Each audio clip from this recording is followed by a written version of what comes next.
श्रीमन्महागणाधिपतये नमः। वक्रतुंड महाकाय सूर्यकोटि समप्रभ निर्विघ्नं कुरु मे देव सर्वकार्येषु सर्वदा। ओम भद्रं कर्णेभिः शृणुयाम देवाः भद्रं पश्येमाक्षभिर्यजत्राः स्त्रैरङ्गैः तुष्ट्वाग्गुं सस्तनूः वसेमदेवो हितमिदायुः। ओम स्वस्ति न इंद्रो वृद्धस्रवाः स्वस्ति न पूषा विश्ववेदाः स्वस्ति न तार्क्ष्यो अरिष्टनेमिः स्वस्ति नो बृहस्पतिर्दधातु। ओम शांति शांति शांति। मूकं करोति वाचालं पंगुलं लंघयते गिरिं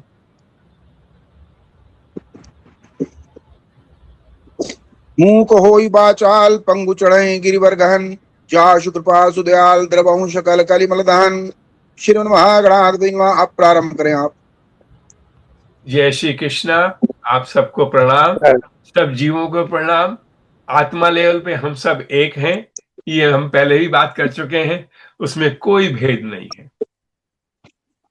तो पिछले हफ्ते हमने खास विशेष बात कही थी, जो गीता का विशेष श्लोक है, कर्मण्येवाधिकारस्ते मा फलेषु कदाचन। ये हमने शायद लास्ट पार्ट करके कर दिया था, कर्मण्येवाधिकारस्ते मा फलेषु कदाचन। मैंने इसको इस रूप में कहा तो उसमें ये कहा था कि कर्म का अधिकार हमारे पास है। अधिकार कैसे है हमारे पास? कि हमारे पास बुद्धि है। बुद्धि के लिए हमें स्वतंत्र छोड़ा है भगवान ने कि हम कोई भी काम कर सकते हैं, अच्छे बुरे, जितना जो भी हमारे ज्ञान है सब हमारे पास बुद्धि में ज्ञान मौजूद है। और मन की और संस्कार वृत्तियां और प्रवृत्तियां हमारे चित्त के अंदर मौजूद हैं। तो उनका सबका मिश्रण होकर के हम इसको माइंड बोल देते हैं। माइंड से हम सब कुछ काम करते हैं। तो ये सारा उसका अधिकार हमारे पास है कि हम कैसा करते हैं। अगर हम सब कुछ पहले ही पूर्ण होते तो उसमें ये कहा था कि कर्म का अधिकार हमारे पास है। अधिकार कैसे है हमारे पास? कि हमारे पास बुद्धि है। बुद्धि के लिए हमें स्वतंत्र छोड़ा है भगवान ने कि हम कोई भी काम कर सकते हैं, अच्छे बुरे, जितना जो भी हमारे ज्ञान है सब हमारे पास बुद्धि में ज्ञान मौजूद है। और मन की और संस्कार वृत्तियां और प्रवृत्तियां हमारे चित्त के अंदर मौजूद हैं। तो उनका सबका मिश्रण होकर के हम इसको माइंड बोल देते हैं। माइंड से हम सब कुछ काम करते हैं। तो ये सारा उसका अधिकार हमारे पास है कि हम कैसा करते हैं। अगर हम सब कुछ पहले ही पूर्ण होते तो उसमें ये कहा था कि कर्म का अधिकार हमारे पास है। अधिकार कैसे है हमारे पास? कि हमारे पास बुद्धि है। बुद्धि के लिए हमें स्वतंत्र छोड़ा है भगवान ने। उसमें क्या है, जब हम कर्म करते हैं तो हमारा ये कि उसके रिजल्ट्स आने चाहिए। तो रिजल्ट्स जो है मैक्सिमम परसेंटेज जो है रिजल्ट्स आते हैं। खाना खाया, हमारा पेट भर गया, हमने पढ़ाई पढ़ी, पढ़ करके हम जॉब पे काम करने लगे, काफी परसेंटेज वो ही है। पर कुछ ऐसी परसेंटेजेस भी हैं जिसमें हमने कम काम किया, खूब अच्छा फल पाया।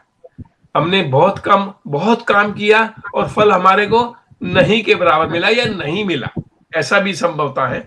तो वो ऐसा क्यों होता है, वो अभी यहाँ गीता के अंदर उसका वो नहीं है, स्कोप नहीं है। नहीं तो ये टॉपिक हम अलग से ले सकते हैं, क्योंकि इस बारे में मैंने कोई 20 साल पहले लिखा होगा, एक स्पीकिंग ट्री वेबसाइट पे लिखा था इस बारे में। वो टॉपिक अलग है। तो हमने यहाँ तक कल हमने लास्ट टाइम हमने किया। अभी हम इससे आगे बढ़ते हैं।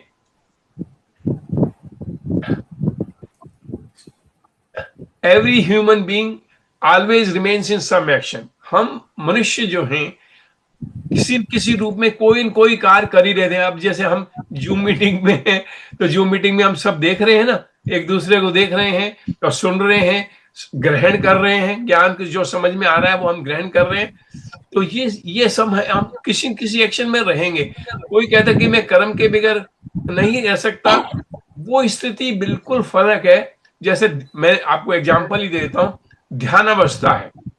ध्यान अवस्था के अंदर जब आप जाएंगे तो वहां वो भी आपने शुरुआत तो एक कर्म तो किया ना कि ध्यान के लिए आप बैठे और वहां पे पहुंचे, ध्यान अवस्था में पहुंच गए, वहां आपका कर्म नहीं रहता है, वो बिल्कुल स्थिति अलग है।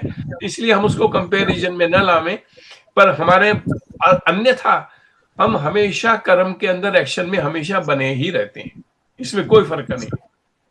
अब इसके बाद है वो हमारे कर्म कैसे होने चाहिए। जीवन में हमारे पास दो अच्छे भी हैं, बुरे भी, हमारे पास वृत्तियां अच्छी भी हैं और बुरी भी हैं। तो हमारा लक्ष्य क्या है? सबसे पहला तो हमारे को जैसे हम यहाँ ज्ञान प्राप्त कर रहे हैं, हमें सबको एक एक अपना लक्ष्य हमारे पास सब कुछ होंगे बाद बना हुआ होगा, नहीं लक्ष्य बनाए कि हम जीवन में कर क्या सकते हैं। क्योंकि हम इस स्टेज में हैं भाई, हम अगर 25-26 साल के होते तो हमारे को तो जॉब करनी है, हमें उसमें इतना बढ़ना है, हमारे लक्ष्य अलग होते। और अब हम 60 ईयर से ऊपर हो गए तो हमारे हमारे हमारे जो लक्ष्य हैं वो बिल्कुल फर्क हो जाते हैं, क्यों हमने अचीव कर लिया लाइफ में, गृहस्थ वाला काम हमने पूरा कर चुके हैं। तो हमारे लक्ष्य क्या हैं? लक्ष्य तो उससे पहले भी बन चुके थे। तो लक्ष्य हमारे को दो प्रकार के लक्ष्य बनते हैं। एक तो आपको जीवन में जीविका के लिए, जिससे आप सबका पालन करेंगे, बच्चों का पालन करेंगे, अपना पालन करेंगे, बड़ों का पालन करेंगे, तो वो लक्ष्य अलग हैं। वो हम जिसको कहते हैं सांसारिक लक्ष्य, वो आप करेंगे बनाएंगे और उसके हिसाब से काम करेंगे। दूसरा है, हमने शुरुआत में की था कि हमें अपने बारे में जानना। अपने बारे में जानने का मैंने आपको शुरू में कराया कि हम क्या हैं। सबसे पहले मैंने इसीलिए वही पाठ कराया कि हम क्या हैं। वो तो आपने जानना है, उसका अनुभव नहीं किया है। आत्मा का आत्मदर्शन जिसे हम कहते हैं कि आत्मा का दर्शन करना या प्रभु का दर्शन करना, वो एक हमारा लक्ष्य हो सकता है। तो वो हम उसके ऊपर काम करेंगे, तो लक्ष्य बनाना पड़ेगा। और फिर इसके बियॉन्ड भी एक लक्ष्य बनते हैं, वो है मुक्ति का, कि हमें इन चीजों से मुक्त हो जाना है। बहुत हमारे जन्म हो गए, आप कोई भी सोच के देखें, आज जिस जन्म में है, हमारे पिछले कितने जन्म हो गए हम जानते भी नहीं। कितना जन्म हमारा हो चुका है हम कोई नहीं जानते। कितना जन्म हुए, कब से शुरुआत हुई, वो आदि काल से है शुरू, और जो हमारे होते जा रहे। क्या हमें इसी साइकिल में बने रहना है? अच्छा बुरा, अच्छा बुरा, अच्छा बुरा तो चलता रहता है। आदमी ज्ञान से झेल सकता है, ज्ञान से समझ सकता है। बच्चों ने परेशान किया, नहीं, बच्चों का स्वभाव ऐसा होता है, उसको इग्नोर कर दिया, उसके ज्ञान से अपने आप को हटा लिया। पर हम जो है अपने स्वरूप का जो जानना है, तो जब शारीरिक दुख देते हैं, तब आदमी को लगता है यार ये इतने जन्म हम फालतू में घूमते आ रहे हैं, हमें अलग हो जाना चाहिए। वो कौन सी स्थिति आती है? मोक्ष की स्थिति। मोक्ष को हमारे अर्थ, धर्म, काम, मोक्ष को सर्वोपरि माना कि मोक्ष में मीन्स अपनी आत्मा में जाकर के स्थिर हो जाना, वो सबसे बड़ा लक्ष्य होता है। तो उसके लिए बहुत काम करने पड़ते हैं। तो उसमें हमें सबसे पहले मुक्ति का अपनी वृत्ति और प्रवृत्तियों से मुक्त होना होगा। और उसके बाद क्या करना होगा, ये बात गीता नहीं इतना कवर करती है। मैंने ये देखा, गीता अलग ढंग से करती है, डायरेक्टली कवर करती है, डायरेक्टली नहीं करती है। तो उस प्रकार से कि सीधा आपको, क्योंकि उसमें कर्मों का अपना लेन देन का हिसाब भी, अकाउंटिंग भी बहुत बड़ी काम है। जो मेरे को ज्ञान प्राप्त हुआ था अपने, मैं मेरे जहां बैठा हूँ इसके सामने कुर्सी है जिसमें मैं बैठा, मुझे वहां ज्ञान मुझे लगा कि मुझे करना क्या है जीवन में। तो वो पार्ट हम कवर करेंगे, बाद में करेंगे थोड़ा। पर अभी हम इसके कि लक्ष्य, हमारा जीवन का लक्ष्य होना चाहिए। तो जो लक्ष्य होगा उसके वर्क अकॉर्डिंगली, उसके अनुसार आपको अपना जीवन में काम करना है। जो चीज सपोर्ट करती है उसको अपनाना है, उसको अपनाएं। और जो चीज उसको डिस्ट्रैक्ट करती हैं, हमें उससे अलग ले जाती हैं, उससे धीरे धीरे धीरे धीरे अलग हो जाए। यही उसका एक अभ्यास का तरीका है। पर इसमें क्या है, आज मैं सबसे जो आपको पॉइंट दे देना चाहता हूं, प्रैक्टिकल पार्ट भी इसी पॉइंट पे भी कहता हूं, हमारे माइंड में एक ऑब्जर्वर लगाना है। ऑब्जर्वर किसका लगाना है? अपना ही ऑब्जर्व करना है कि हम कर क्या रहे हैं। हमारा लक्ष्य ये हो गया और हमारा माइंड क्या कर रहा है हमारे उसके साथ के लिए, है ये फालतू का विचार तो नहीं कर रहा है, ये बार बार क्या कर रहा है, कोई परेशान कर गया तो हमारा परेशान कौन हो रहा है? मैं तो आत्मा लेवल पे हूं, तो परेशान हमारा ये बुद्धि ही परेशान हो रही है, ये मन ही परेशान हो रहा है, माइंड परेशान हो रहा है। मैं नहीं हो रहा हूं, मैं आत्मा तो इन सब चीजों से अलग है। क्योंकि जब भी हमने कहा कि आत्मा में कोई परिवर्तन नहीं होता, परिवर्तन किसमें होता है? सब ये उसके मन बुद्धि चित्त अहंकार, इसी में जो है, और शरीर के अंदर इसी में परिवर्तनशील है, इसमें होता रहता है। तो जब हमें इस बात का ज्ञान हो जाएगा तो हम उससे अलग होते जाए। तो एक ऑब्जर्वर रखेंगे, आप दिन में कई बार देखें कि आपका माइंड क्या सोच रहा है, क्यों सोच रहा है, क्या आप अपने लक्ष्य की तरफ बढ़ रहे हैं? जैसे हमें धार्मिकता है, तो हमें जैसे गंगा जी का स्नान करने है, जाना है, हमें ऋषिकेश में हरिद्वार जाना है, तो हमारे पास उसका लक्ष्य है, उसके बारे में हम सोचेंगे, बिल्कुल सोचेंगे, क्यों नहीं सोचेंगे। पर जहां जाना नहीं है, फालतू का सोच रहे हैं उसके बारे में, अगर रिक्वायरमेंट है तो जरूर करें, वरना नहीं करें। तो ऑब्जर्वर जो आपको माइंड में फिट करना है कि हम बार बार जब भी समय हमें लगे, अरे देखें मेरा माइंड क्या कर रहा है, उसके बारे में जरूर जाने कि आपका माइंड कर क्या रहा है, क्या वो ठीक कर रहा है या नहीं कर रहा है। देखिए ये भी कौन कर रहा है? माइंड में माइंड ही भी ऑब्जर्व कर रहा है, माइंड ही अपने आप को उसको सचेत कर दे रहा है कि वो ठीक कर रहा है या गलत कर रहा है। क्योंकि जो इनडायरेक्टली अपने आप बनता रहता है, विचारों बनते रहते हैं, वो अपने आप बनते हैं, कई बार हम नहीं बनाते। अब हमें कहीं जाना है तो विचार हम बनाएंगे, इसमें क्या बात है कि नहीं? तो ये बात हमें आनी चाहिए। इसके बाद अब क्या है, कर्म कैसे करें? जब हमने लिखा कि हमें अच्छे मार्ग पर जाना है, तो हमें कर्म कैसे हैं? कर्म 3 प्रकार के मुख्य हैं। कर्म तो कर्म ही है कि नहीं है? एक है सकर्म, जो अच्छे कर्म है, जो सकर्म हम करें, जो हमारे मार्ग को पोषित करते हैं, सकर्म हम करें। तीसरा है अकर्म। अकर्म जो है, अकर्मता मैं बाद में करूंगा, विकर्म बोलूंगा उसको, विकर्म। विकर्म क्या मतलब? जो हमें नहीं करना चाहिए। इसमें आपको दूसरे से पूछने की जरूरत नहीं, आपको खुद को ही मालूम पड़ेगा, यार ये काम तो मुझे नहीं करना चाहिए, है कि नहीं है? तो जो विकर्म काम है, जो काम हमें नहीं करना चाहिए, इसमें जैसे चोरी, डकैती, किसी का मर्डर कर देना है, ये सब हम जानते हैं, पर हमारे से वो, हम तो उस लेवल के हैं नहीं कि जो हमारा वो इन चीजों से पाला पड़ता है। पूरी जिंदगी में पाला नहीं पड़ा, कभी विचार तक भी नहीं आया। थप्पड़ उप्पड़ मारने का तो हुआ है, ये बच्चे ने नहीं समझ में आया। तो अमेरिका में तो खैर वो भी झगड़ा नहीं है। डू दैट कि बच्चे को थप्पड़ मार दो, नहीं बच्चा हो you hit me, I will call 911। जो भी डर तो वो नहीं कर सकते। पर वो क्या नाम से, जो भी विकर्म हैं, ये दूसरा पॉइंट मैं दे रहा हूं। पहला तो आपको कहा ऑब्जर्वर अपने माइंड में फिट करें। दूसरा काम है, जो विकर्म अभी भी कुछ बचे हुए हैं आपके पास, अगर किसी वजह से भी हैं, जिस लेवल पे भी हैं, उससे अलग होते चले जाएं। हम कम से कम वो न करें। इसका मैं एक जो प्रैक्टिकल एस्पेक्ट है वो बता देता हूं। सबसे पहले काम आप अपने भोजन पे ही करें,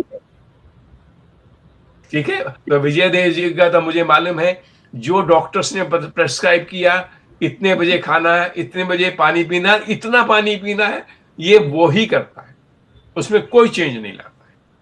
पर हम ऐसा नहीं करते हैं ना।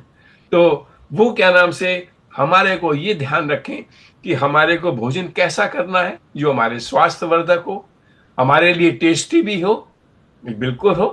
क्या नाम से, तीसरा हमारे को पाचन भी है हमारा पूरा हो जाए।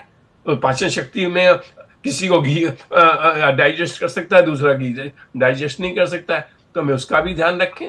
और चौथा सबसे बड़ा जो पॉइंट है, जरूरत के अनुसार करें। जितनी बॉडी की रिक्वायरमेंट है उसके अनुसार खाएं, बियॉन्ड न जाए। ये है उसका कंट्रोलिंग आपके पास आवे। तो आपके पास तीसरी बात जो मैंने बताई कि आप आज से भोजन से ही शुरू करें, कि भोजन आप इतना ही खाएं जितनी आपकी जरूरत है। माताओं के साथ थोड़ा सा फर्क है। माताओं के साथ क्या होता है, बच्चे ने छोड़ दिया, अब इसको झूठा नहीं फेंकना है, ये फालतू का नहीं फेंकना है, वो खा लेती है। मैंने तो यही देखा है, नहीं अरे बच्चे ने छोड़ दिया, मैं इसको खा लेती हूँ, नहीं ये बेकार जाएगा। पर ठीक है, आप उठा के रख दीजिए, बाद में खा लीजिए, पर अपने बियॉन्ड नहीं जाइए, तो वो कंट्रोलिंग आ गई। इससे क्या होगा, एक अंदर कंट्रोलर पैदा शुरू हो जाएगा आपके अंदर, आपको नियंत्रण करने की शक्ति पैदा होने लगेगी। ये लोएस्ट लेवल से शुरू हो रहे हैं कि उसमें एक शक्ति पैदा होगी जिससे आपको नियंत्रण करने की शक्ति पैदा होगी। जब आपने ये कंट्रोल कर लिया, वो आई कर कंट्रोल, कि मुझे इतना ही खाना था, ये करना था, 15 दिन तक ये अभ्यास कीजिए। उसके बाद क्या होगा, आप अपने विकारों पे काम करना शुरू कर देंगे। लक्ष्य आपने बना लिया तो आप अपने विकारों पे काम करना शुरू कर दें कि अब ये विकारों के साथ मैं अपने आप इसको तोड़ सकता हूं, तोड़ सकती हूं मैं, क्योंकि आप में अंदर एक कंट्रोलिंग की जागृता आ गई, क्योंकि आपके पास माइंड के अंदर ऑब्जर्वर आपने फिट कर लिया कि मैं कर क्या रहा हूं, ये आपने ऑब्जर्व, ये नहीं कि कोई दूसरा जना बताए। पत्नी बताए कि तुम ये करते हो, पति बताया ये करते हो, बच्चा बताया आप ये करते हो, कुछ नहीं, आपको अपना ऑब्जर्व करना है, क्योंकि आपको अच्छा बुरा आपको ज्यादा अच्छे ढंग से मालूम है कि नहीं है। तो ये आपका ये अभ्यास का पॉइंट है जो हम करें। इसके बाद क्या है, तो इसी में यहां था, one has to control unnecessary desires और activities which brings problem for us. तो हमें वो एक्टिविटीज से अलग होते जाना है जो फालतू का हमारे को परेशान करती, प्रॉब्लम्स खड़ी करें, उससे हमें क्यों बनना है भाई, कुछ जरूरत नहीं बनने की। तो उससे हम अलग होते जाएं, फालतू के चक्करों में न पड़े, फालतू की एनालिसिस नहीं कर। जिसको एनालिसिस करना है वहां तक तो करना है। उसकी पड़ोसी की बेटी वहां दुपट्टा पहन के गई कि नहीं गई, वो चप्पल पहन के गई नहीं, कैसे कपड़े पहन के जा रही है, इसके झगड़े में क्यों पड़ना है हमारे को। और वी डू दैट। वो जो इस टाइप का एग्जाम्पल दिया है मैंने, ये नहीं कि कोई सब जने ऐसे ही करते हैं, just give an example. We analyse कि वो हमारे चाचा का बेटा ऐसे कर रहा है, अरे उसको क्या, तुम तो हमारा अपना फोकस, हमारा जितना सा जीवन है, तो अननेसेसरी की एक्टिविटीज में हम इन्वॉल्व नहीं हो, अननेसेसरी की डिजायर्स में ना फंसे। डिजायर तो करोगे नहीं तो उसके बगैर बढ़ोगे कैसे, कामना के बगैर तो आप बढ़ ही नहीं सकते हो। मैंने अपनी बेटी को देखा, जब वो छोटी सी थी तो उसको हमने जमीन पे लिटा दिया, कारपेट तो हमारे होते हैं, कारपेट पे चादर बिछा दो, लिटा दो बच्चे को। अब वो क्या है, उसके पास में थोड़ी चाबी रख दी थोड़ी सी दूर पे, उसने देखा ये क्या चीज है, तो उल्टी हुई, मतलब सीधे लेटी हुई थी, उसको करवट बदल गई अपने आप ही, क्योंकि वो उसको पकड़ना चाहती थी।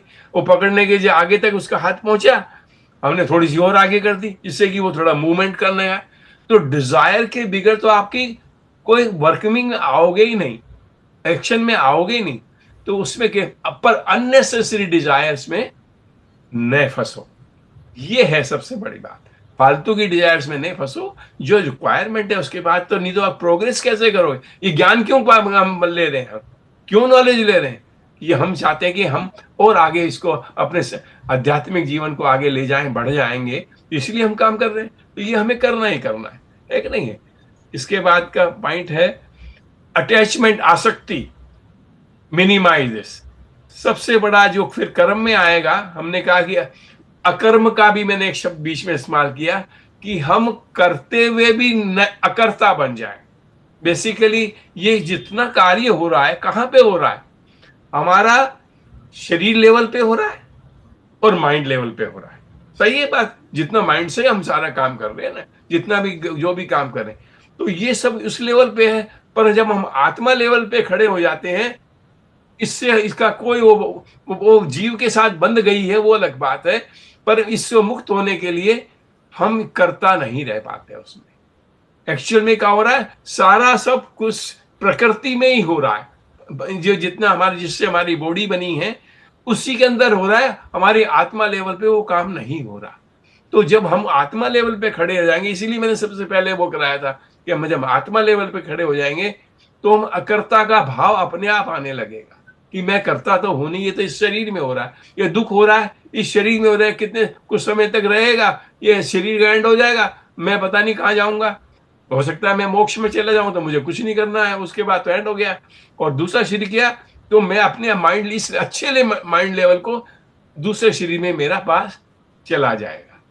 तो ये जो अकर्ता का भाव है उसमें आना चाहिए। तो यही हमारा, जब अकर्ता के भाव से हम काम करेंगे कि मैं एक्चुअल में करता नहीं, पर ये ध्यान रखना, जो काम किए अच्छे है बुरे उसके जिम्मेदार आप ही हैं। रिस्पॉन्सिबिलिटी कोर्ट में जाके सब मर्डर मैंने कर दिया, नहीं साहब मैं करता नहीं हूँ, करता तो भगवान है, मैं तो केवल आत्मा हूं, ये आर्ग्यूमेंट नहीं चलेगा। तिवारी जी भी रिजेक्ट कर देंगे और वो भी रिजेक्ट कर दे, कोई भी रिजेक्ट कर दे, उसके जिम्मेदार तो आप हैं, क्योंकि कई काम भौतिक रूप से काम आपने किया है, तो उसके जिम्मेदार है। पर आपको जब ज्ञानी होंगे तो आपको उन स्थितियों से गुजरना भी नहीं पड़े, आप हमेशा अकर्ता के रूप में रहेंगे। ये हमारा उस हिसाब से हम काम करें। तो activities and perform by home, ये जो जितना भी एक्टिविटीज हो रही है हमारे अंदर प्रकृति में हो रही है, हमारे में आत्मा लेवल पे ये कुछ नहीं हो रहा होता है। आत्मा तो जीव के साथ जुड़ी हुई इतना ही है, पर जैसे प्रकृति में हो रहा होता है, ये बात हमें समझ में आ जाए तो हम आगे बढ़ सकते हैं। आज का हम समराइज करते हैं। तो हमने क्या किया, हमने सबसे प्रैक्टिकल पार्ट में हमने समझा कि हम 3 प्रकार के काम, कर्म, तो हम सबसे पहले जो अकर्म योग नहीं करने चाहिए उससे अलग हो जाए, हमारा लक्ष्य बने, और ये जितना भी कार्य हो रहा है ये सब प्रकृति में है, हमारे नहीं है। तो हम इसमें अकर्ता का भाव आप में हमेशा बना रहेगा कि मैं वाकई में करता नहीं हूं। तो आपका कब करेंगे, लास्ट पॉइंट करके मैं पूरी कर देता हूं, क्योंकि ये बात उसमें गीता में इस वे में नहीं आती। मैंने कैसे किया प्रैक्टिकल पार्ट, मैंने जो भी कार्य किया प्रभु की सेवा मान के किया। जो भी कार्य करूंगा वो केवल प्रभु की, ये जितना मैं कर दे रहा हूं ये प्रभु की सेवा के लिए है। और उसी के चरणों में शाम को, रात को सोने से पहले जितना आपने दिन भर में काम किया है सब प्रभु के चरणों में चढ़ा दें। प्रभु आज मैं इतना ही मैं कर पाया था, आज के जैसा अच्छा बुरा मुझसे हुआ ये फूल के रूप में आपको चढ़ा देता हूं, और आप उससे अलग हो जाए। अब मेरा इससे कोई लेन देन नहीं। मैंने गुस्सा भी हुआ था, किसी से प्रेम से भी मैंने कहा, पर मेरा उससे कोई वास्ता नहीं है, मैं आत्मा हूं। तो मैं आपके चरणों में जितना कार्य कर पाया था मैं चढ़ा देता हूं। इससे जीवन एकदम शानदार हो जाता। तो ये बात हमने पूरी करी। मैं तिवारी जी से प्रार्थना करता हूं वो उसको कर दें, उसके बाद हम प्रश्न आंसर ले सकेंगे। ओम भद्रम कर्णेभिः श्रुयाम देवाः भद्रम पश्येमाक्षभिर्यजत्राः स्त्रैरङ्गैस्तुष्ट्वा वसेमदेवो हितं विदायुः। ओम स्वस्ति न इंद्रो वृद्धस्रवाः स्वस्ति न पूषा विश्ववेदाः स्वस्ति न तार्क्ष्यो अरिष्टनेमिः स्वस्ति नो बृहस्पतिर्दधातु। ओम शांति शांति शांति। कोई दिक्कत नहीं। तो यहाँ पे एक प्रश्न है कि हमें मोक्ष क्यों प्राप्त करना चाहिए, मतलब मोक्ष की इच्छा क्यों रखनी चाहिए? ये मोक्ष की इच्छा, ये बहुत सुंदर प्रश्न आपने किया, क्यों आना चाहिए।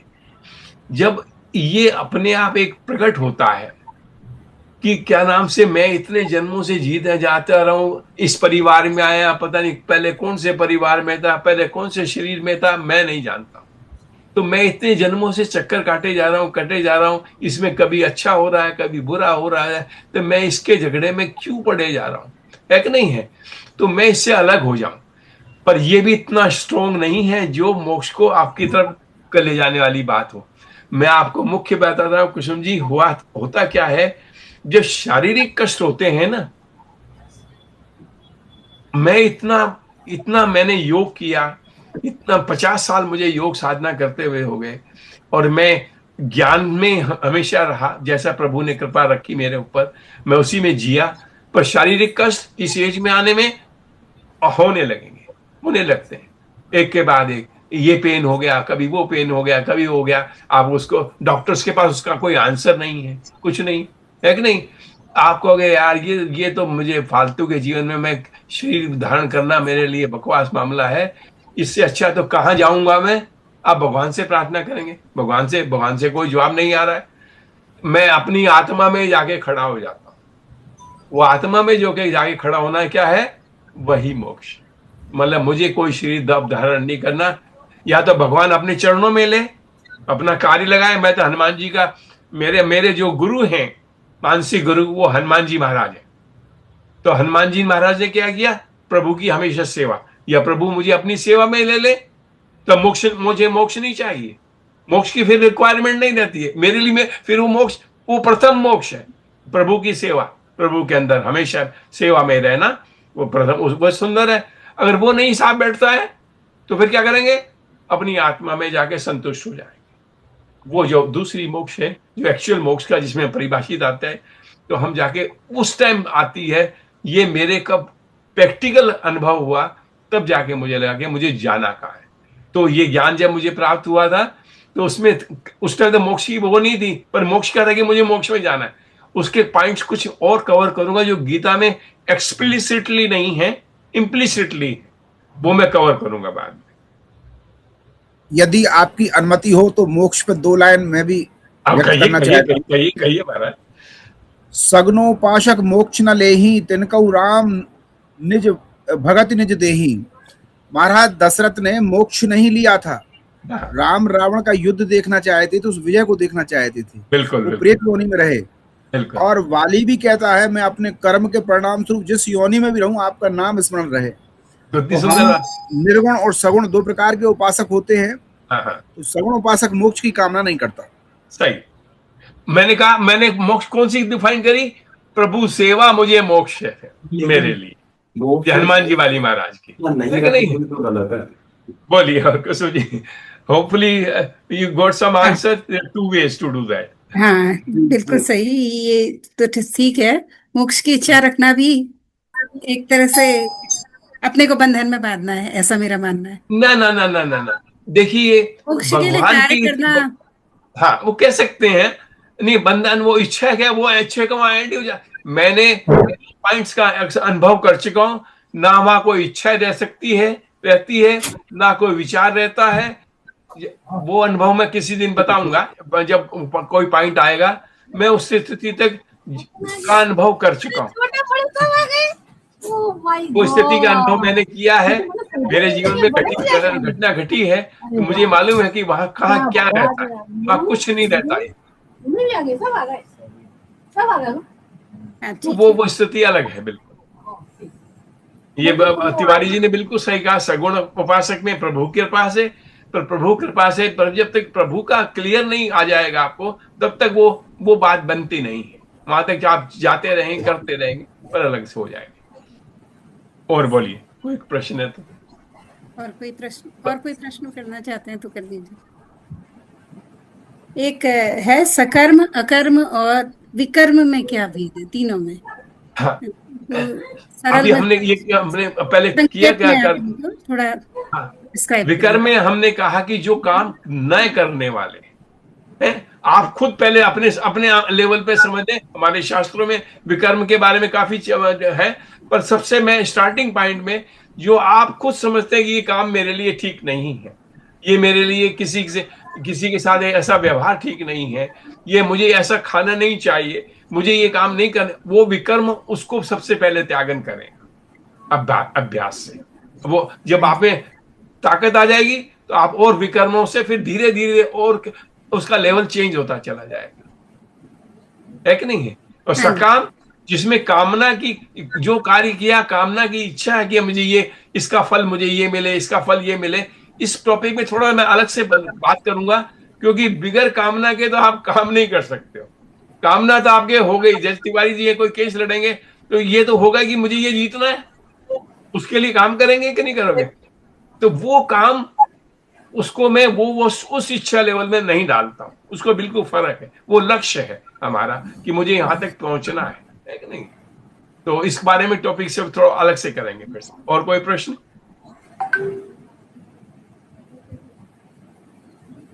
सॉरी, अकर्म शब्द को क्या हम अकर्मण्यता से जोड़ सकते हैं या अकर्मता? वो मैंने डिस्कशन किया, जो कर्म करते हुए अकर्ता का भाव बनाया कि ये मैं करता नहीं, तो क्यों हुआ, कहां से आएगा? जब आप आत्मा लेवल पे खड़े हो जाएंगे, क्योंकि उसमें वहां कोई करता नहीं करता, तो किसमें हो रहा है? वो आपने सुना हुआ, गुण गुण में ही बरत रहे हैं। जब मैं उस समाधि की जब मैंने अनुभव किया, तब समझ में आया कि सब कुछ तो इसमें हो रहा है, मैं तो यहां हूं। वो भी बहुत इतना नेग्लिजिबल रहता है, छोटा सा हिस्सा रह जाता है कि मैं ये हूं, नहीं तो वो भी अनुभव कौन करता? कोई नहीं करता। वो था ही नहीं कुछ, ना मन है ना बुद्धि है, कुछ नहीं रहता वहां पे, सब कुछ एकाकार हो जाता है वहां। वो अनुभव मैंने किया हुआ, तब तब वहां नेति नेति भी समझ में आई कि ये नेति नेति क्या होती है, मैं ये नहीं, मैं ये नहीं, मैं ये नहीं, तब वहां समझ में आती है उस लेवल पे। तो आप अकर्ता भाव से करेंगे कि वाकई में कर्ता आप आत्मा है, तो आप कर्ता है ही नहीं एक्चुअल। कर्ता कौन है? जो आपका मन बुद्धि अहंकार और बॉडी ही वो अपने प्रकृति से जो बनी हुई है वो ही कर रही है, और उसके जिम्मेदार आप हैं, जब उससे अलग नहीं भाग सकते हो। ये बहुत सुंदर आंसर। ठीक, ठीक है। जय श्री कृष्ण। जय श्री जय श्री कृष्ण सभी को, धन्यवाद। कृष्ण।